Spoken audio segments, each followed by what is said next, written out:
Good morning, everyone. We studied this week's Torah portion of Shoftim, when God is commanding the Jewish people at the beginning to appoint judges. And we studied the Rebbe's talk, Likutei Sichos, volume 19, the first talk. The Torah, I'm going to read from the Hebrew and translate to English. The Torah teaches us, Soim tosim olecho melech, a commandment to appoint yourself a king. Benegea melech, when it discusses king in Jewish literature, state in Tshuvas Rashba, there is written in the responsa of Rashba, Rabbi Shlomo ben Aderet, is a holy man from the 16th century, I believe, very holy man. As a melech ketzibur, shatzibur b'chol Yisrael tluin boy. King, the king is equal to the entire community because they are interdependent on each other. Enlach derzu, similar to that, state in Tanchuma, the Medrash Tanchuma, which preceded the Talmud, tells us, Sheroi Shador Ukol Ador. The leader, the head of the generation, is the entire generation. Or the Beloshen Rashi, or Rashi, the way Rashi writes, Shenosi Ador, the leader, the president of the generation, Ukechol Ador is like the entire generation. Ki Anosi Hu Akol. Rashi says the leader, the president, is everything. So we see three places, Tanchuma, Rashba, Rashi, that a melech, that a king, is equal to the entire generation because the entire generation is the king. In Rambam, when Maimonides deals with Jewish law regarding appointing a king, state benegei melech, it's written, Sheliboy ulev kol kal Yisrael. He deviates from the leader or the head, and he says his heart is the heart of the Jewish people. In other words, according to Rambam, if you take the entire Jewish people and make them one body, the heart is the king. Bepashtus, on its face, on the surface, is the tam favos melech is lev kol kal Yisrael. The reason that Rambam writes that a king is the heart of the Jewish people, while because azoi wie der Chayes von ganzen Guf is abhängig in Leib, just like the energy of the entire body is depending on the heart, as is kol kal Yisrael, the same is the Jewish people, abhängig in Melech, they are depending on the king, kanal barashva, as kol Yisrael tluin boy. Just like a heart is the one who spreads energy and gives life to the entire body, so is the king giving life to the entire Jewish people. Darf man verstehen, we need to understand the Rebbe says. Even though all the body parts receive their life and sustenance from the heart, is over the but the actual behavior of the body, the entire body part, or every body part, is depending on the brains, not on the heart. Was der Fall Piers Berg zu die andere Guf wird der Leben gerufen Melech ist aber der Reich der Melech al kol Ivorin. We call the brains the king that rules the entire body. Is therefore as the Rebbe behind, therefore, for was vergleicht men am Melech, was in Yonu is nor anogasam. Why do we compare the king, that his job is to lead the Jewish people, as the Torah says, Asher Yotzim v'Asher Yavim, he takes them out to war and he brings them back. Just a shepherd with his flock to live kol kal Yisrael, to the heart of the Jewish people. Did you understand the question? No. Rambam writes that the king is the heart of the Jewish people. As the Rebbe, we understand that the heart is one of the most important parts of the body. It provides sustenance to the entire body. So heart is important. However, the king's job is to lead the Jewish people. As the Torah says, he has to decide about war, he has to decide about taxes, he has to make decisions how they conduct themselves, what are they allowed to do, what they are to refrain from. This is a job given to the brains, not to the heart. So why do we call them the heart of the Jewish people and not the brains of the Jewish people? Now you understand?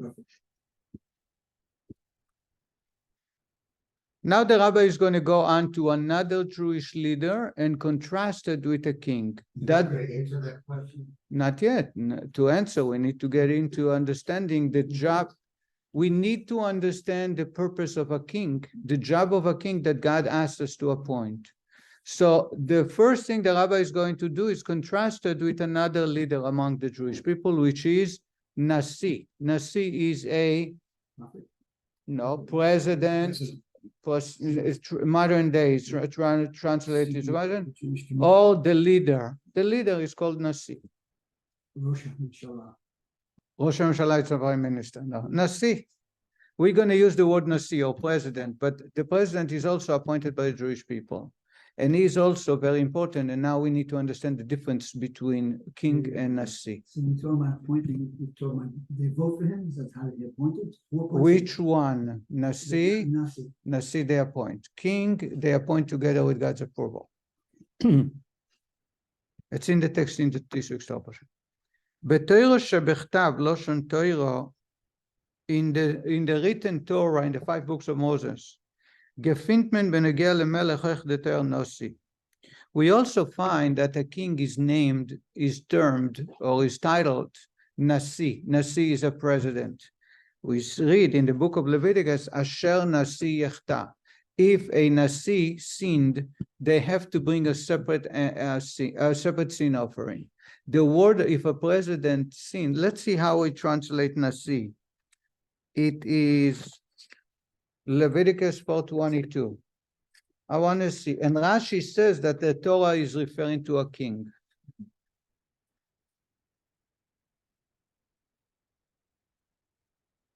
Dalet.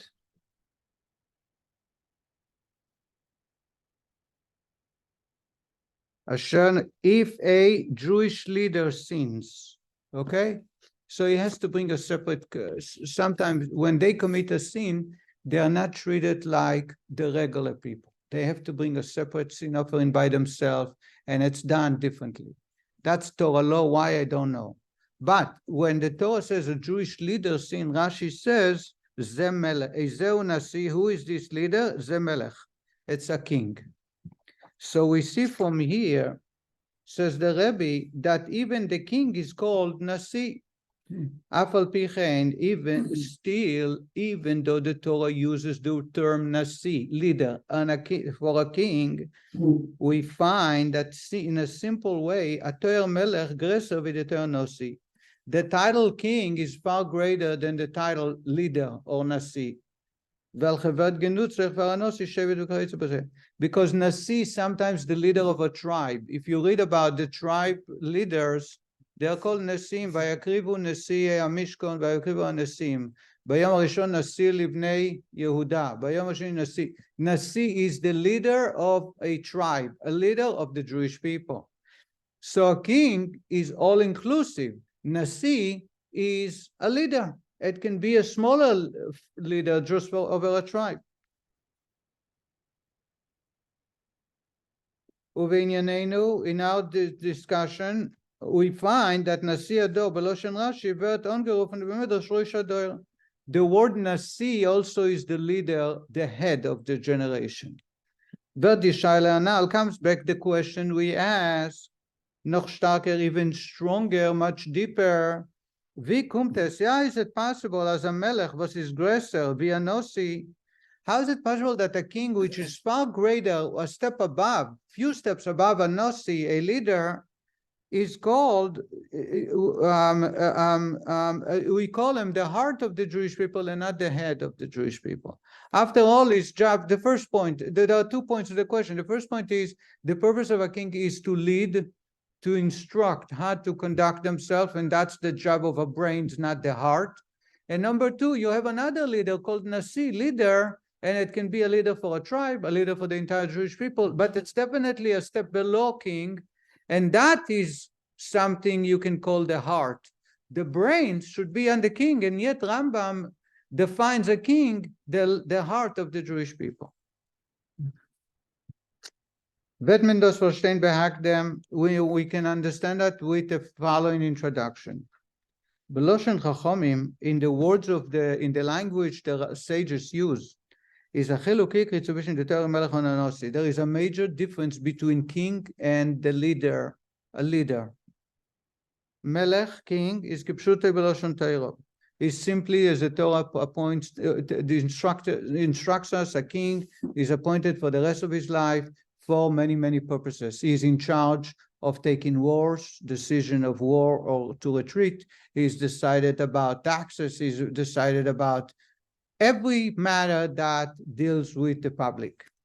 Nasi, a leader, when the word Nasi is used, the most important part is that he is the leader of the Sanhedrin. Sanhedrin is the great court of 71 elders.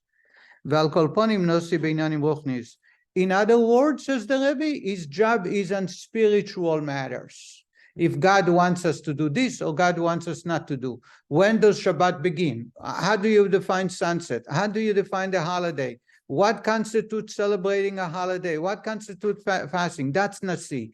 So in other words, in general speaking, if you look throughout the Talmud, you'll find a king, as we all know, it's a simple way to define. Nasi, leader, is referred to the head of the chief justice of the court of 71 elders who resides in Jerusalem inside Temple Mount, right next to the Holy Temple. Among them, they had 71 elders. They had to appoint a chief justice, one of them, who is the chief among them. He has the final vote. He sets the agenda. So his job is more of the spiritual matter. What does the king do? The king takes care of the material needs. How to divide the cities, how to pay taxes, how much for education, what are the requirements for speed limit, all that is details that are done under his ministers, but it's his umbrella. The umbrella over that is the king. The president's job is the spiritual matters. That's a simple way to explain that, says Rebbe. So Sanhedrin is the best thing? Yeah, you didn't know? Yeah, that's the 71 people. 71 elders. You sit right by the gate. Not by the gate. In every city is by the gate. They sitting in Lishkat Sanhedrin. There is a special room in the Holy Temple. This is the only room that half of it was inside the Holy Temple and the other half is outside, because you're not allowed to be seated. You're not allowed to sit down inside the Holy Temple. So they created the room large enough that middle cuts the border so they can sit on the other side. That's the 71 elders. They are the highest form of court. Now, the one that's above them is called the Nasi. Nasi is the leader. Okay, you had a question? Directly to the point, because I want to get to... You haven't explained the issue of why We didn't end. The rabbi is going to dissect what's the job of a Nasi and what's the job of a king. So far, we have a question. Why the Rambam defined a king as the heart of the Jewish people? After all, he is in charge of making decisions for the entire Jewish people, just like the brains. First question, why the heart?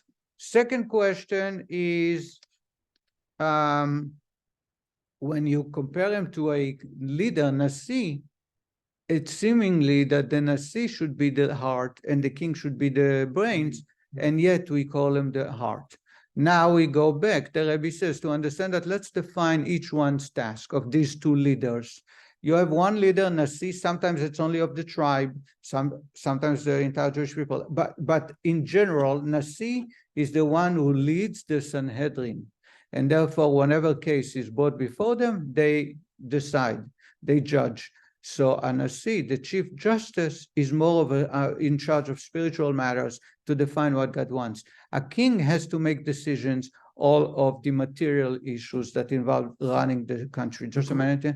Yes, the Nasim make decisions, say in contemporary parlance, judicial, the king executive. Can the king overrule the decisions? That's what we're going to discuss now. We're not sure. Okay. Harry? Okay.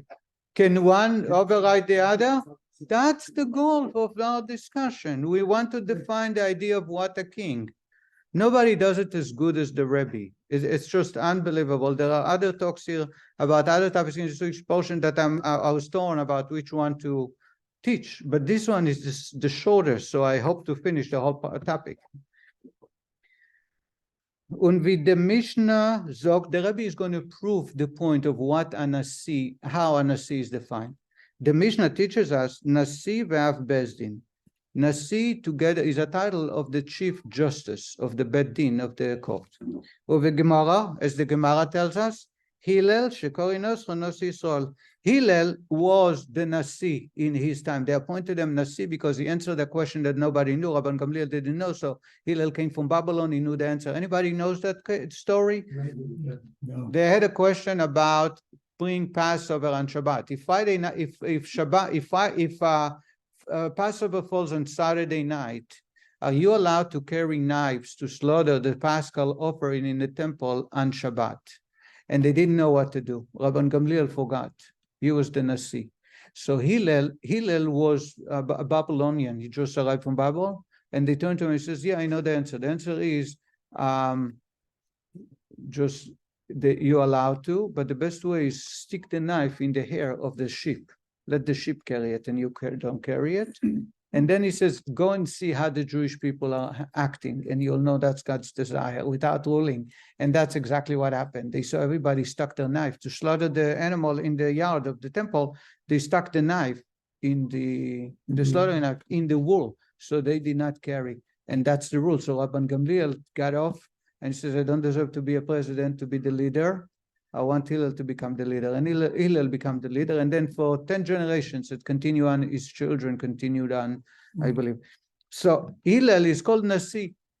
Hillel v'Shimon na'agu nesiyut b'fnei habayit 100 shana. Hillel and Shimon together, they were the leaders of the Jewish people for 100 years while the temple stood. Af al pi, even though was demol zayin given melachim b'Yisrael and melachim sherim v'dinei melech aleim.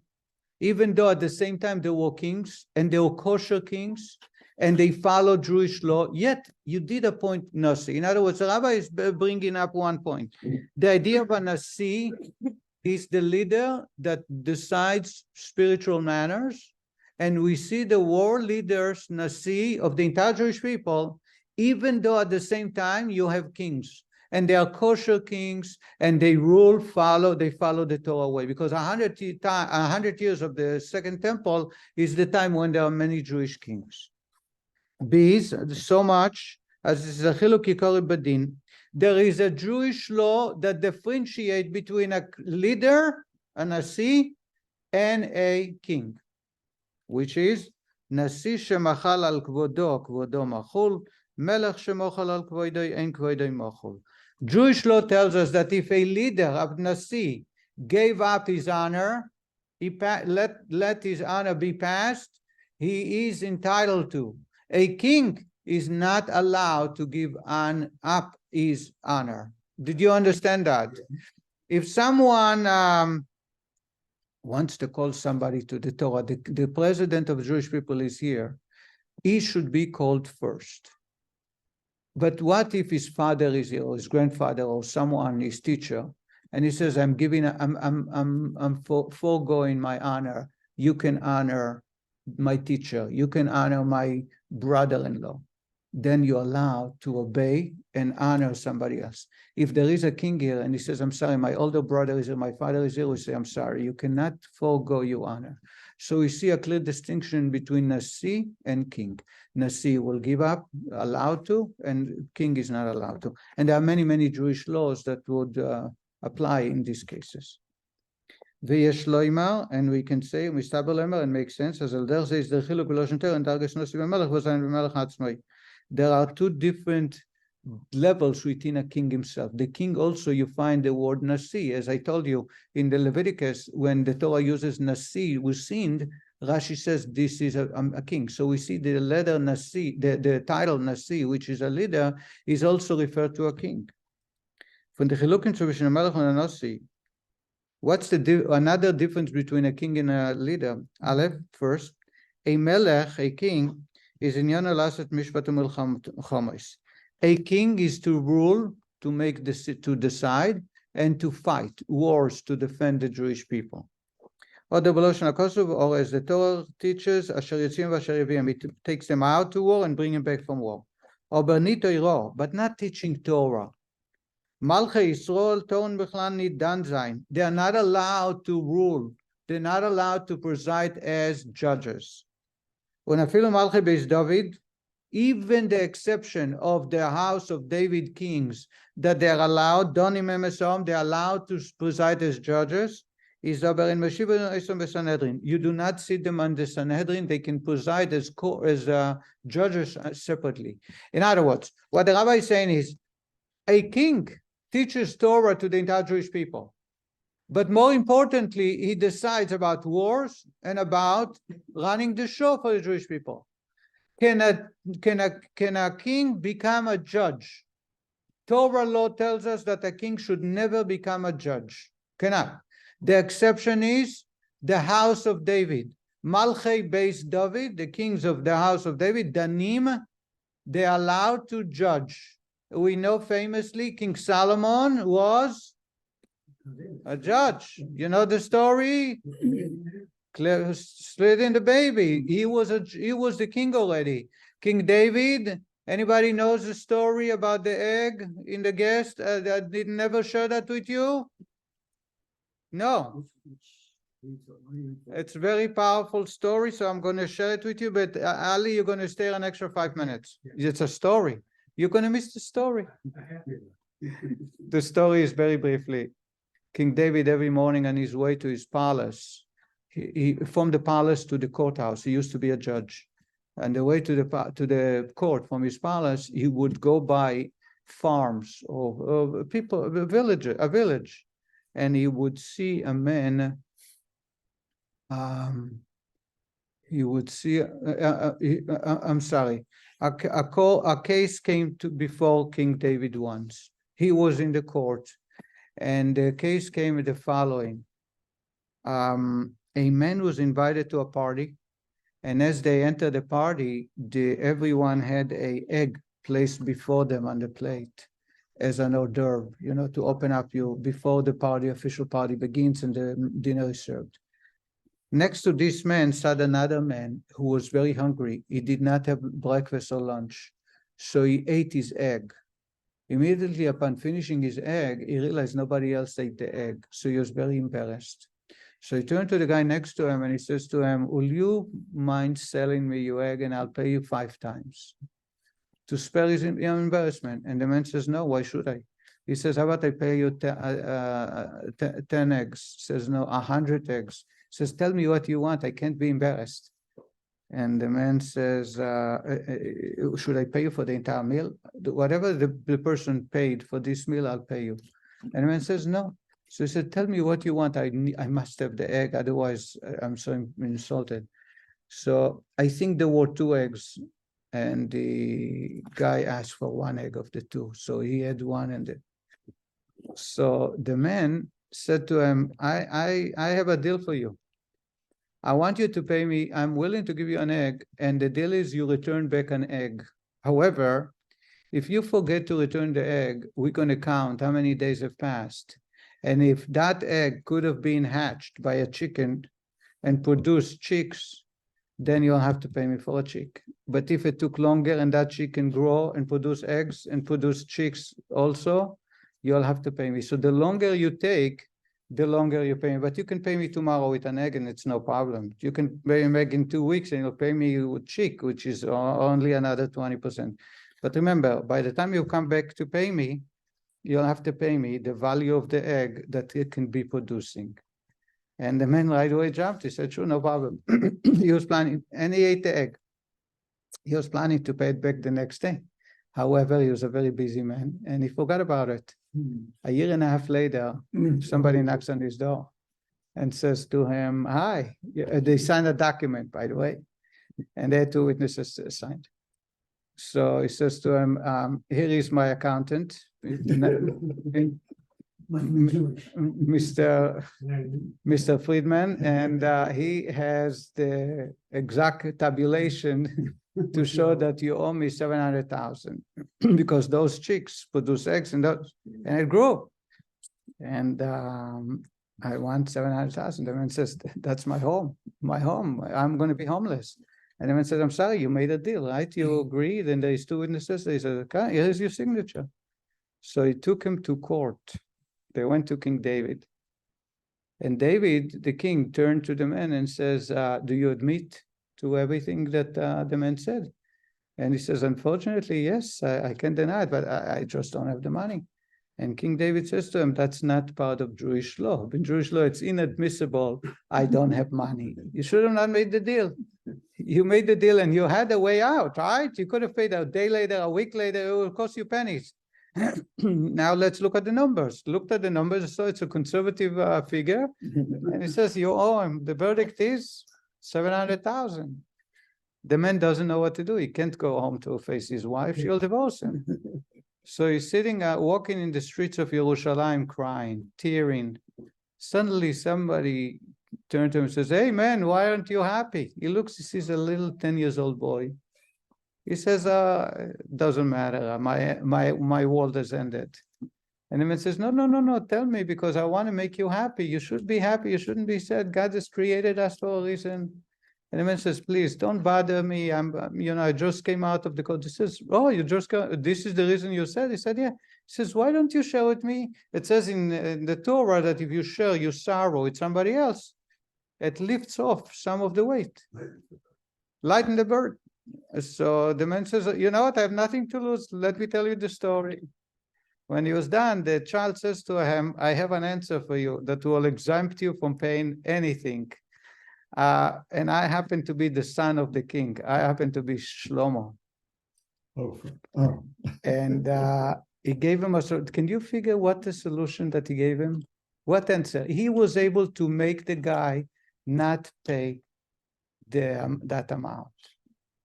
So here, every time I ask nobody, but it's so obvious. The series was false.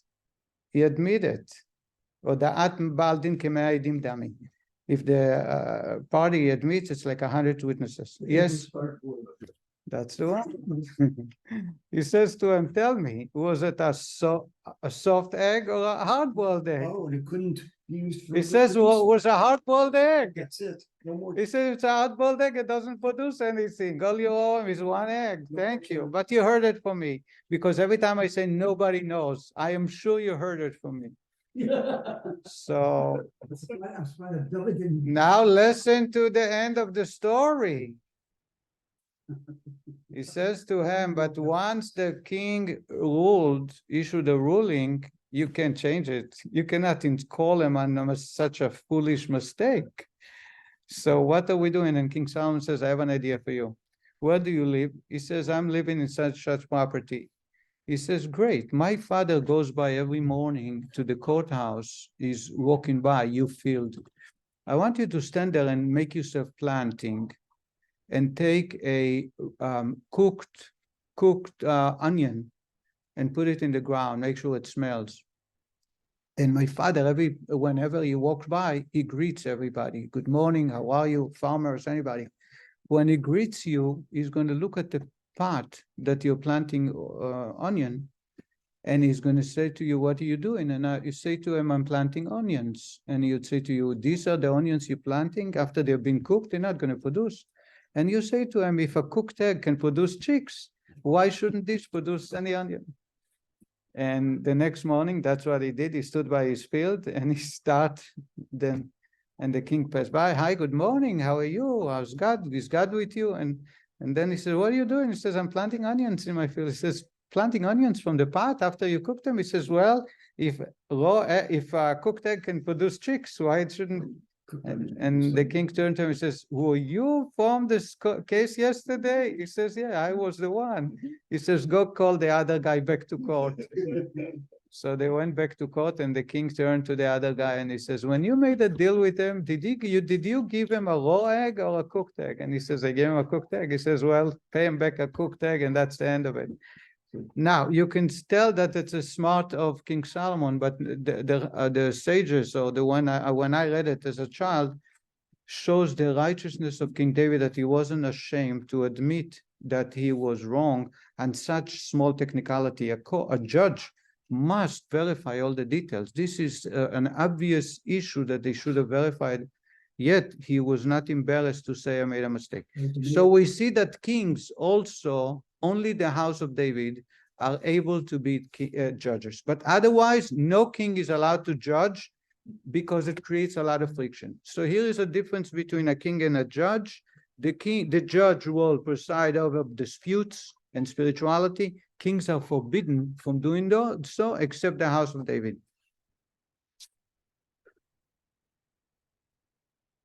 But when it comes to a leader, we call him the wise man, the leader of the court, the chief justice. Av Bezdin is called Chacham, is called the wise, is Adarabah, quite the opposite. Ikar Inyana is the Rosh Sanhedrin. His most important assets that he provides the Jewish people is that he is the leader of the court. How do you appoint a leader for the court? The one who is the smartest of all. They put him above them, and he's the head of the yeshiva. He's the head of the Sanhedrin. This is what a nasi in every place. Now, he's the one responsible to issue forth all current disputes or issues that arise, like today of DNA testing. You have is a video camera admissible as evidence? There's all kinds of issues that keep coming up. The Rosh Sanhedrin, the leader, or today they have a vegetable ham that came out from a DNA of a ham. Is it considered meat or not? There are these issues that come up all the time, and that is the job of the Rosh Sanhedrin. Noch dazu, about this, is Moshe Zandi Goy Yisrael Melech Yisrael filter euch on mit Tikonion v'tzachus kol Yisrael. However, Moshe, says the Rebbe, had both, as we'll see later on. We'll get to the end of it. Base, another difference, and this is the most important distinction between a king and a Nasi. So again, the first one is the king is taking them to war and bringing back. A Nasi must be the smartest and the wisest. The king not necessarily so smart. The Nasi must be the smartest of all of them, and therefore is on top of them, and they issue forth what God wants in the spiritual sense about the generation.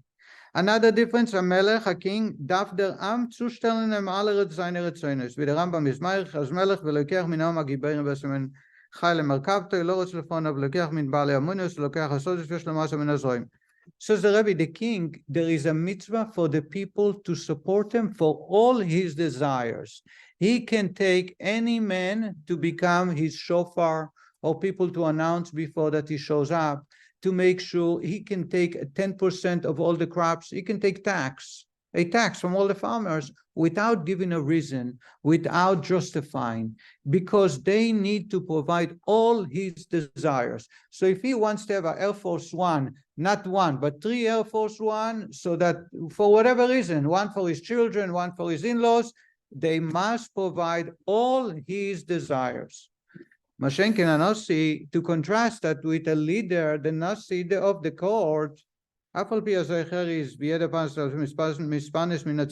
though he also gets paid his salary from the community, is does know all that he needs are wages to support his family, to feed his family, so he can be free to serve the community. But not like a king, that every desire the people must fulfill. So we have another distinction between a Nasi, a leader of the Jewish people, of the court, versus a king. A king has desires, and the desires must be fulfilled by the Jewish people. A leader do not have any desire should be fulfilled.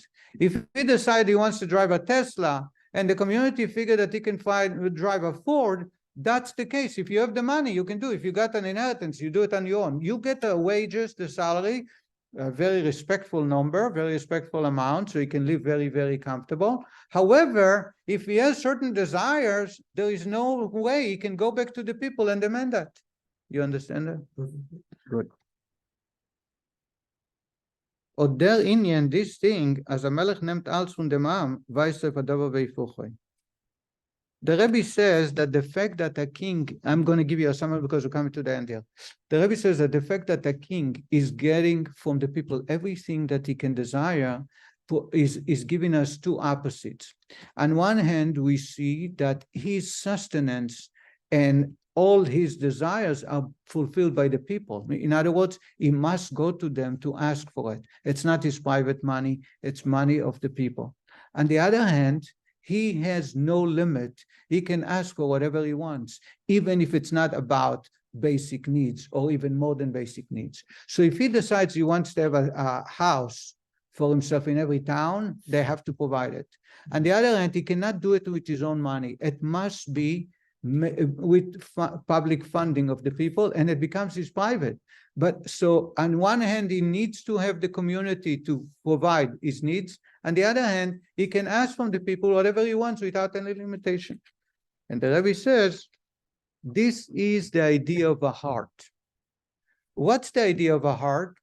The heart, the Zohar described the heart as the weakest body part of the entire body. There is no body, essential body parts we're talking about. No other body part is as weak, is so to say, very sensitive than the heart. Every other part is important and essential, nothing like the heart, but the heart is the most sensitive and the weakest. It's called the weakest part of the body. Susceptible to any small thing can disease. Even if the heartbeat is not in tandem, not in a certain way, it's a problem already. It can happen very quick, says the Rebbe. On the other hand, the heart gives energy to the entire body. What is a king? A king is the people, and the people are the king. And therefore, the king is affected by the people in a greater way than any other part. Just like the heart is, because it provides sustenance to the entire body, it gives energy and a constant work, therefore it is very, very weak. Compare that with the brains. The brain, says the Rebbe, is as important as the heart, maybe more, but the brains don't move. There is very, very little movement. The brain is always resting. In other words, even though the brain makes decisions, but you don't see it pumping, it's a much stronger body part. It's not the first to go, it's the heart to go, usually. And the reason, unless people put too much on their head, under too much pressure.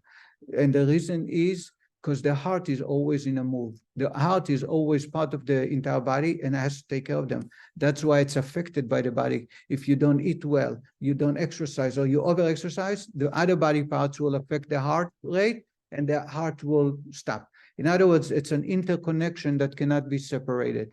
Brains, on the other hand, is a very calm, quiet part. You can tell if the brain works or not. If you were to look at someone sleeping, the brain is resting. The heart will never stop resting. Says the Rebbe, that's the difference between brains and heart. Now we can understand. It's a very short, the Rebbe goes into many details. The court, the chief justice, the Nasi is compared to the brains, because the connection with the rest of the people is a little bit removed. Just like the brains, seemingly, if you didn't study anatomy, you wouldn't know the connection between, because looking at the brains is another part, like the hand, like the leg, but their job is to make decisions in a spiritual sense. The king, on the other hand, has the idea of a heart, because it's so interconnected with the body that when it's the most affected, the most susceptible, or the most sensitive from the entire body, based on other body parts. Just like a king, derive all the richness or desires from the people, and at the same time, they can ask from the people everything they want. And the Rebbe concludes, therefore, the idea of Torah, which is brains, comes from Nasi, the leaders of the Jewish people. The heart is a king, a leader. That's why the idea of a king, it was a very limited time. There was many, many hundreds of years that we had Nasi. You can read in the Ethics of Our Fathers, the generations of Nesi'im, and you won't find any kings during that time, because the king is a much more sensitive, and therefore it's affected by the body. When the body wasn't behaving, they lost the idea of a king. Says the Rebbe, the rabbi concludes that there was one exception to these ideas, and that is Moshe. Moses gave us the Torah. We call it Moshe's Torah. and therefore Moshe was the Nasi as the leader and the king as well. But after Moshe, it's divided between kings and Nasi, two separate titles, two separate jobs, and they both each have their own. So a king cannot preside in a court, cannot serve as a judge, and the judge cannot demand from the people any desire, because his job is just to give orders, to give God's desire, the spiritual sense, but no more than that. And with that, we'll conclude. So we have now an understanding of appointing a king. Thank you very much. Sure. If you're a part of the king that is the Nasi, you're a part of the Nasi that is the king.